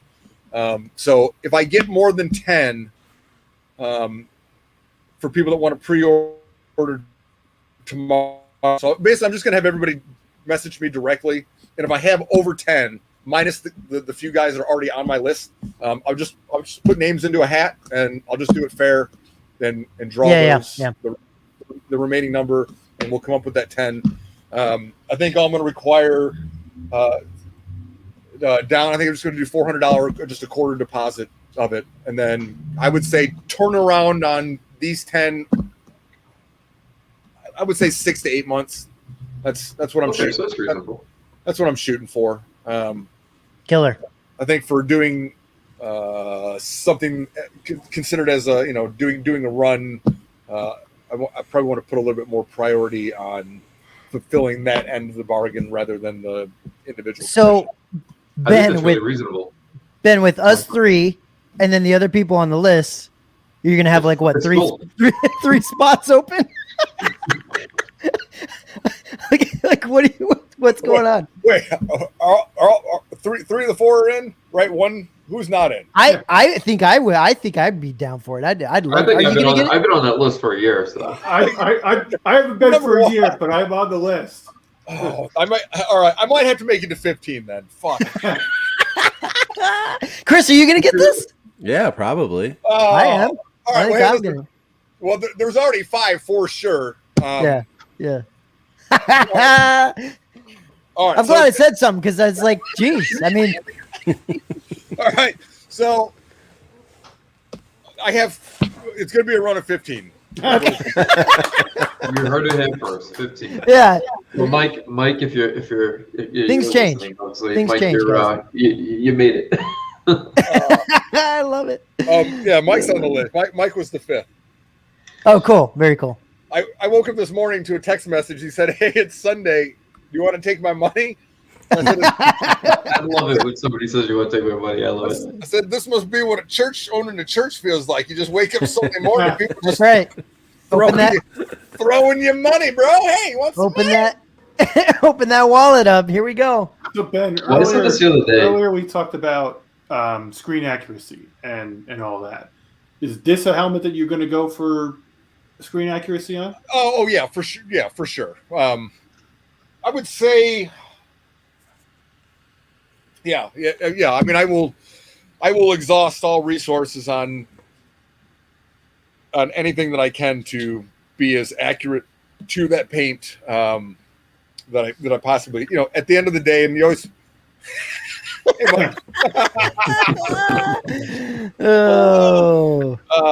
Hallelujah. Yeah, I mean, at the end of the day, just, you know, it'll be a disclaimer, and everybody that I take, you know, an order from. At the end of the day, it's my interpretation of it, but yeah, based on the body of work. I do have a special request, though, Ben. I would like it if you would use the paints that smell like pot, because I really like helmets that freaking Jason, dude. Jason, I swear to God, he's constantly coming back to that. It's freaking hilarious. It's like pot? Yeah, it's a long story. Jason sold me a helmet. It arrived, smelled like he smoked a doobie and threw it in the box. It was a Novos helmet that just never came out of the box. So the paint sat and just permeated. Bro, don't lie. You were hot boxing in a Stormtrooper helmet. Yeah, exactly. You know what he did? He didn't open it. He just cut a hole in it and blew all of the smoke inside the box. Dude, Ben, that's awesome, man. So question. So you said put up a post. Is this going in what group is it? It's only going to you guys. Okay. Yep. Which is amazing. That's amazing. Talk about like not knowing anything about it, and then all of a sudden we're like, oh, cool. That's awesome. Like we didn't talk to Ben about this at all, and he's just doing this for everyone in the group, which is really, really cool. Jason, we talked about it a little bit, but we talked a little bit, but Jason's been a huge part of this, and sure, we've become friends over the last year, and I'm just not a large quantity guy. I get that. I don't ever want to be. So I feel like just working through your guys' group, there's enough people that are going to be happy about that, and that are going to really be excited for that, and then we can do that, and then figure out what the next thing's going to be, and do another one. And there are some more insane things coming. There's a benthic sculpt that's almost done. Jason and I have a benthic, the 1 or 2 tubes. Oh, okay. Oh right. Man, I love it, and it is legit. Actually, right before it came on the show tonight, I got a message back. I've been waiting for a few weeks. Luke Fisher, who did that, I had sent him a message asking about some shots of what the back looked like, and he couldn't offer anything, but he had seen the model that I was working on. He said, "Dude, your model looks phenomenal." And looks a good guy too. Yeah, cannot wait. Coming from the guy that did it, I'll take that all day long. Yeah. Dude, I freaking love 2 tubes. That's awesome. That's great to hear. And for those in the chat, Luke's I guess the biggest thing that 2 tubes is a big character, but the melted Vader, Fiery Vader, is basically what Luke was known for sculpting, and what everybody knows when they see that. But yeah, he's a great artist. That's so cool. So there's the benthics coming. I've got a deleted character from Rogue One. I really like the Rogue One guys. Yeah, great designs. You guys knew Matt Alsop? You know who that is? Mm-mm. He was the lead concept designer on Rogue One. Okay. He played a character in part of Saw's gang that was cut and never made. Oh, really? Never made it. That's cool.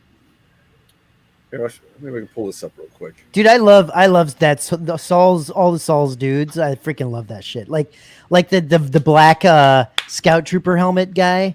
It's it's somebody sick. Said that to me not too long ago that I had no idea about. That's an RS piece too. So cool. That was an RS helmet, right? Well, they did it. They did a Shadow Trooper version. I thought they used his. I thought they used RS's butt helmet. So it almost looks like a Govarian guard, but with yeah, interesting. Oh, I love that. So here's so nice. So that's actually, God, you can't even see it. But that's actually, you can't even see it. Yeah. We're getting it. We're getting some of it. Yeah. That looks amazing. He's almost got like a green and white color scheme, right? Yeah. So I guess Glenn helped on it, but Matt ended up doing it. And I've actually talked to Matt, reached out to him and said, "Hey, I'm thinking about doing this, blah blah blah." And he was way more than willing to have a conversation and talk about it with me, and continues to be very, very resourceful of helping me source some of the used parts that were used in this character. So probably going to be doing that. I just like these random cool Star Wars characters. You know what I mean? Like, we need that, man. We need that. The more, just like Michael with the statues, he goes outside the box. I mean, not too, but he does what other people won't. It's somebody like Tom who does the stuff that other people won't. And then, same thing with you, like with the statue, with the helmets and possibly bus, etc. Like doing things that other people won't is what we need. Mm-hmm. Definitely what we need. Agreed. And there's just, like, there are some amazing people doing, specific characters that you're not going to find any better versions than anybody else trying to get in on that game. You shouldn't. There's people who have like Yoda unlock, or people who get Darth Maul locked down, and there's no reason to challenge that or compete it. But let those people contribute to the community and let them be and have something else. It's a great time to be a Star Wars fan. Yeah, because getting some of the best stuff. I mean, pretty much everything from now for the next decade is all going to be basically new designs of old stuff, or just straight up new designs. So right. For people that collect and people that make, it's the stars aligning. Yeah, it's awesome. And it is pretty insane how something shows up on a show and, it's not even 72 hours later, there's a very basic version of that you can print out.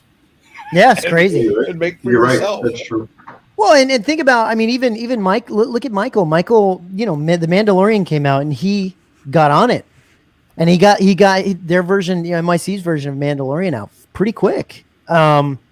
It's pretty awesome what people that making customs and that kind of thing. It's pretty awesome what you guys can do. What you're capable of these days. It's really cool.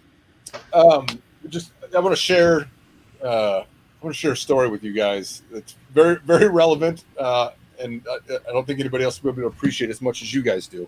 So, do you guys see the Jeep, my Star Wars Jeep that I had made? Yep. Okay. Chris,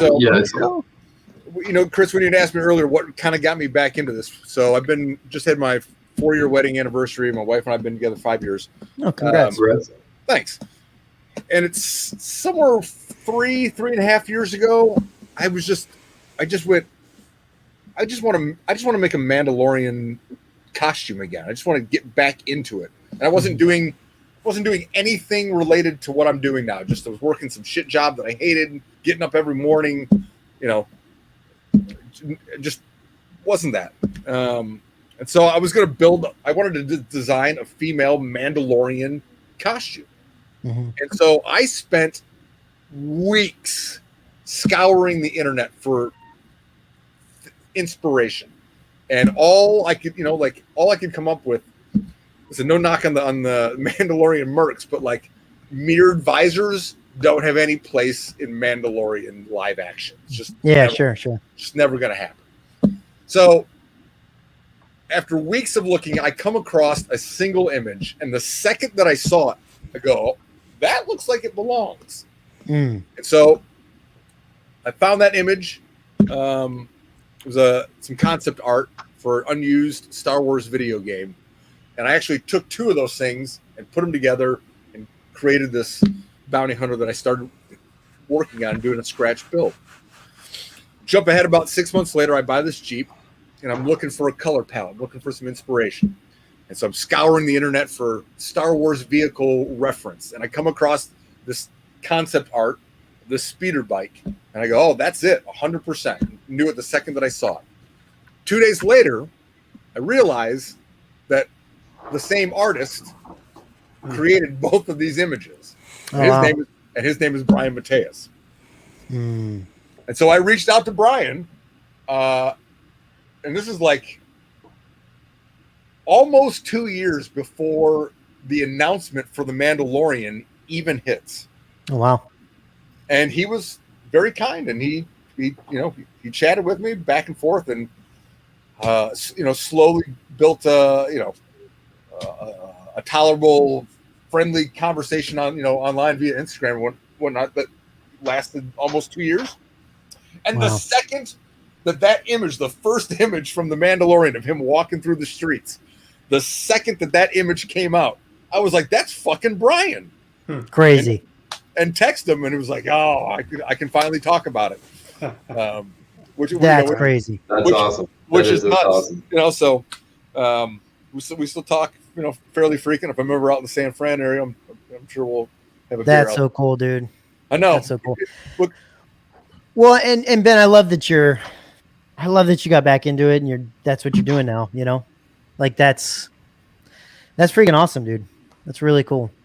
It's just like talking to Michael and some of these other dudes, it's cool to see people being able to do this for reals, you know, and not have to do it on the side a little bit and here and there. Like it's actually being able to do it for reals, which is awesome. But more importantly, Matt, coming from people who are actually passionate about it. Yeah, sure. Of course. Who enjoy it. Yeah, of course. I was just going to say the exact same thing, Jason.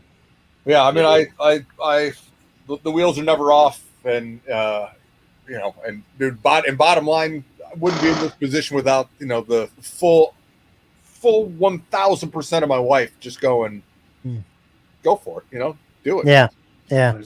Yeah, I think it's great. I mean, from what I know of the relationship that you guys have, even when you were, I remember when you were kind of stuck a little bit because of the lighting. Going back to lighting with the bunker bomb, and you're like, you know, my wife had to come in, and you know, because I think she works with colors and yeah, she is a gifted color artist. So nice fresh set of eyes, and then 2 days later I get an updated pic, and I'm like, oh, that's the right color. That's it. Yeah, it's great when you have somebody like that can you know, help you out. For sure. That's exactly what Chris doesn't have. Is a wife that supports his. Oh, I wouldn't say that. She don't not support it. She doesn't. Well, you do have everything on the kitchen table, so Yes. that doesn't help. I am literally painting my stuff on the kitchen island right now because it's been too damn hot to finish this damn freaking shed, and almost died one day from heat exhaustion the one day I was working on it. So soon I will not be in the kitchen much longer. You know, I was raised that way, where that would kind of like, hey, you don't fucking paint in the kitchen, right? Yeah. That's where I come from, but that's not who I married. Yeah. Nope. I mean, That's awesome. I'm surprised she's as tolerant as she is about me painting in the kitchen, to be honest. Like, I really am, but oh well. So you sit down to dinner and your food has an overspray of, you know, Slave One on it. Well, we're eating dinner, right? And the Slave One is sitting on the dining room table, like on the other end. We're all sitting on one end eating dinner, and there it is, right in the back. Dish? Yeah. Can't get any better than that. That's awesome. Yep. Oh, I gotta tell you, the other day she comes into the dining room, right? I'm sitting there, I'm just doing work. Linda, you know, Linda does. Linda, yeah. Okay. And I just came. Linda. I'm sitting there doing paperwork for my computer for work, and Slave One is on the end of the table, right? And she comes in and she gets this. She has this pledge dust spray, right? Yeah. She goes and she sprays the table, and I just see a cloud like go up underneath, and I'm like, "What the fuck are you doing?" Like, she's looking at me like I'm crazy. I'm like, I told her, and she started arguing with me for like this split second, and then she realized, she's like, "Oh, okay, you're right. I'm wrong. I'm sorry." She just walks away. But I just was like, "What are you doing?" That would have been some nice weathering, Chris. He's trying to clean your models. I have a hard Models enough are messed time up. getting paint and glue to stick to these damn things, let alone with pledge on it, you know? So Pledge oil. yeah. Ben, are you excited to work on some of those AT-ATs? Those Merlin models? I am very much so. It's gonna be so cool. Man, there's some cool variations that are gonna probably take place that I'm very much looking forward to. So based upon our earlier conversation, Ben, I want to reiterate with you, please put me on your wait list for that, if that's at all possible, because I would love to. I have that model on order, and I would love to get something painted. We had talked about a couple different ideas. We haven't settled on anything because I got busy with work and all that. But I got a whole, you and I were talking about different ideas, and I'm sure that we can come up with something. Did you guys see the light up base, the new upgrade for the light up base? I have not. I saw maybe something in passing, but yeah, it looks great. It's only $50 extra to get the light up base. I'm like, sold. I think what I like most about that model is the articulation. Yeah. Yeah, Put you it can in any do a lot position with you it. want. I gotta say, and I don't mean this in any way that it might come out wrong, but and I mean this in the most positive of ways, but there's been times where Ben will hit me with an idea or show me a picture, and I'm like, get the fuck out, that's crazy. I'm like, get out of here with that. And then like a month later, it'll be like a process pick, and I'm like, he fucking did it. He did it. I'm like, this crazy bastard did it. Because some of these ideas are just like, you're not gonna pull that off. No way. And then he does it, and I'm just like, how do you do that? It's nuts. I mean, you gotta be able to be a little bit nuts to get crazy results. You know what I mean?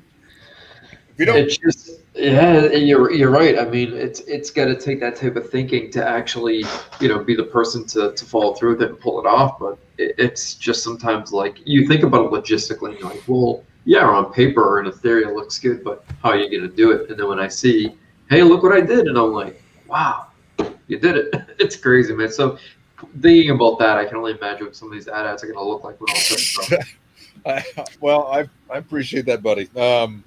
Yeah, I'm. I'll have to show you what I have in mind for mine, Ben. I'll have to show you. I'll show you sometime. I'll send you a picture then. Just tell people. Here's the thing. Just tell people. Well, it's going to be a while for the ads to come out. I was going to say, tell people you'll do the ads after the Emphas. We don't want anything holding the Emphas up. He does, but he said he does projects. He does them mixed up, right? He does them. So he's never bored. He's really interested, switching from thing to thing, right? Yeah, and hey, while I'm thinking of it, thanks, for being patient with the bunker bombs. They definitely led to some new work. Hold on. There were two of us that were patient about the bunker bomb. There was only two of us. I was trying to be polite. And I know you were. And I know. Listen, I had no problem delivering. Delivering that. And I just want you to know that I coined a term that I don't know if anybody other than Jason is familiar with. Oh shit! But when I would send him pictures to send to Steve, I would say maybe this will get his bunker boner going. Yeah. I never heard that. But Steve, you got a bunker boner, right? When you saw it? Yes. Yeah. In all fairness, I will respectfully not go into this right now. All I will say, I even told Ben, I said we've actually got at arms with this vocal, verbally. I said, dude, and then I was like, but when he sees it, that'll all go away. And that did happen when you saw it. I am very happy, very pleased with the end result. Thank you very much. I love it. I would hit Ben around, Steve. I promise. Yeah, I would hit him up randomly too, right? Like just like a random, like I wouldn't talk to him for like a week and I'd be like, hey, those bunker bombs. Steve's asking. Oh, you bastard! You better not have been blaming it all on me. See, Ben. That's his tactic. He's blaming it on me when it's not. But Steve, the problem is I wasn't asking Jason about him. I forgot about it. Steve, it was all you. It was all you. I came in the mail and I was like, what the hell is this? Steve, you just got to own it. You got to own it. No, I will not. I will not. What? Are you kidding me? Are you serious, Steve? This guy's still unpacking his house. He's not worried about painting a bunker bomb. Don't make me post conversation thread. No, don't do that. We don't need more of that shit. So I was just going to suggest I need to go back to my conversation thread and look for the 2 or 3 times I asked about it. We don't need more of this shit, guys. We don't need more of this bullshit conversation thread. Hey, I was told kindly by Jason, if I didn't get you a bunker bomb soon, I was going to need to relocate. I did. So I think my family was going to be in danger. I think Jason's been using me as the boogeyman to get you motivated. Because that's not true. Jason called you the John Wick of collecting. Well, that's kind of true. I mean, when Steve wants something, he will put a bullet in someone's head. I'm calling you Steve Wick from now on. The honor horse of the city. I'm telling you, when Steve goes into Predator mode, it's gonna happen. He's gonna get what he wants. No, that's awesome. And Ben, you did a great job on those. They look really, really, really good. Did you get Ben? Are you doing more? Are you doing more bunker bombs? I'm doing. I got 6 or 7 sitting over here. I'm sure one's Mike Costas, right? Yes, for sure. Yes. 6 or 7. What do we get? Do we get a 10% commission? No, I'm kidding. Sean Kassar, I think, hit me up today. Yeah. And he wants a bunker bomb made. So he wrote it in the chat. I'll tell you, at the beginning. You wrote it. Oh, good. Even though you guys were so happy with them, and you posted them and how happy you were with them, but I wasn't happy with the texture of how it turned out, and so I've continued to do some research on them. And so Ben, when I hold the bunker bomb, what I immediately think about is if you've ever taken a tour of an old Navy ship, and you walk. First of all, the smell. Like if you go inside the interior of an old Navy ship, so I immediately, the smell to me smells like a military ship, and then the texture, especially the way it's chipped at the top rim, chipped back a bit, looks to me like there's been multiple layers of paint that have been chipped back and then painted again, chipped back and painted again. To me, it looks extremely military, like accurate military. I don't know if that was your intent, but that to me, that's what it reminds me of. Well, I mean, I'm glad that you think that. Or that's how it comes, or glad that that's how it comes across. I think the smell has to do with some of my weathering process, and they're absolutely, dead on about how it's chipped. I mean, it's intentional and it's layered that way. There's just listen. It doesn't matter what you do or what it is that you're doing on. You do anything a couple times, and you're going to do it a few more times. You're always going to be better at the end of that if your heart's in the right place. Yeah. Right. As long as you're not just going through the motions. So, for me, I kind of take it personally that, hey, I trust and respect, your guys' eye and the things that you guys collect and the things that you guys buy, and having done those things for you and getting your feedback is invaluable for me.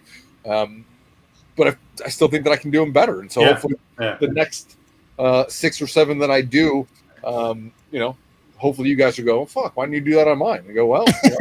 So I think what I'm hearing those is were the first 3 that I did. You know what I mean? Yeah, so with the FS helmet, it sounds like I don't want number 1. I want number 15.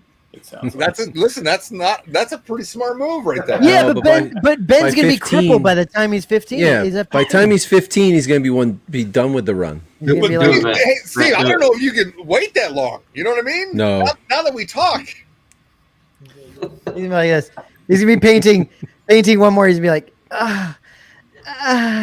It's like John Bird just freaking painting another Boba Fett. That's why they call him John Bird. In all seriousness, Ben, if you tell me that something's going to take 12 months, I can wait, no problem. So, as long as I have, months. Tell him 15 months. To be honest, like give him further back. Yeah, but at 15 months, man, you better have that, or else he's coming after you. Steve Wick. Steve Wick. Someone needs to make a meme. I love it. I freaking love it. Jason, man, I'm gonna kill you. No, go ahead. And, someone make a meme, put it up in our group, and I'll delete it. So it's a perfect circle because we don't do that. We will put up some additional details tomorrow if anybody's interested on the Emphas. Yeah. Yeah, I mean, look. It sucks, guys. It's gonna go so fast. Like I don't know what to tell you. It is what it is. Like there's no way a lot of people are going to be able to get this thing if they want it, right? It's going to be very few people that jump on it, and I guess you have to be around and available when it drops. I mean, I don't even know how that works. Listen, I'm gonna make a post tomorrow. Yeah, it'll have, I'll keep it short and sweet and have the info in it, but basically once you see the post and you're down, shoot me a message. First come, first serve, doing a run of 15. 5 of those spots are already taken. Hell yeah, dude! I'm telling you right now. Have you not gotten a message already, Ben? Have you? Do you know? You know what? I mean, those 15 are gonna be gone by tomorrow night. It's gonna be gone by the morning. I bet you. That's funny. Dude. Oh yeah, there's a few. I'm telling you, man. I'm telling you, dude. You know, it's gonna be so fast. There's a few. Good. So we're down to what, 6? Yeah, basically. Wait, did I see Mike? Is Mike in here? Mike, I'm very disappointed. He's gonna jump on it, Mike. Oh, Mike I know. But I figured he'd be busting my balls on something. Yeah. Guys, it's nearing midnight, but it was definitely a great Sunday night chat. Oh, you want to get off, Jason? Yeah, I think Chris and me and Jason all need to. Jesus. Well, I could chill for a minute, but I think Chris and Steve. Yeah, it's fine. It's fine. I gotta work tomorrow. Chris hit me up like 30 minutes ago saying he had to jump off, so we do need to jump off. But Ben, Sorry, thanks Chris, for coming on. Talker. My bad, dude. Listen. No, it's all good. No, dude, we love it. No, we love it. Definitely. Ben, thanks for coming on. Thanks for sharing the project, and everyone keep an eye out in the group tomorrow. There will be 3 spots available at that point, so hopefully you can get one of those spots. He's doing a run of 50, right? No, 15. 15. Hey, let's be very clear. There's 15, and they're not going to have fucking plaques signed. Right. Okay. It's just going to be a helmet. It's just going to be a helmet. Got it. And yeah, guys, thanks for hanging out. I mean, hey, Rob and Simon, RS, we love you guys. Thanks for this thing. It looks fantastic. I got to figure out how to put that damn pouch on, but we'll figure that out. And then, yeah, I got to strap that thing on. And then Michael from MYC, love you, man. We really appreciate you. Happy birthday. Happy birthday. And honestly, you guys, the video and pictures don't do this thing justice at all. Well, they never do. No, but this is amazing. Yeah. It looks freaking fantastic. Listen, guys, there's a lot of things coming in the next couple weeks, 3 weeks, 4, whatever it is. There's just a lot of things that are now starting to drop. And so we'll do more unboxings. I'm not sure exactly when, but we're looking forward to kind of jumping on again. So more things to come. We'll be here on Friday, right? I think we'll be here on Friday. We will. And we have Mario on Wednesday, top 10. Yes. Top 10 with Mario on Wednesday. Top 10 pre-orders. All right, guys. Ben, again, thank you, man. Thank you for your time. And anytime you guys want me to come break up the monotony, fucking let me know, dude. I love it. Yeah, that's a good way to put it. I am built for this, so I love it, dude. We'll definitely have you on again. It's a good time. But yeah, guys, everyone in the chat, thanks for hanging out. We really appreciate you. And give us a like or a dislike. Either one works. We're happy to take either one. And we appreciate. Certainly have gotten a lot of dislikes lately. Well, it's fine. It's great. Yeah. It helps the video. So whatever you guys want to do, like or dislike, pick your poison. And we really appreciate you hanging out. So we will see you guys. I guess we'll see you guys this week sometime, probably Wednesday or Friday. So, yeah. Thanks, guys. Be kind and get your animals spayed and neutered. Yes. Well said. Well said, man. All right, here we go.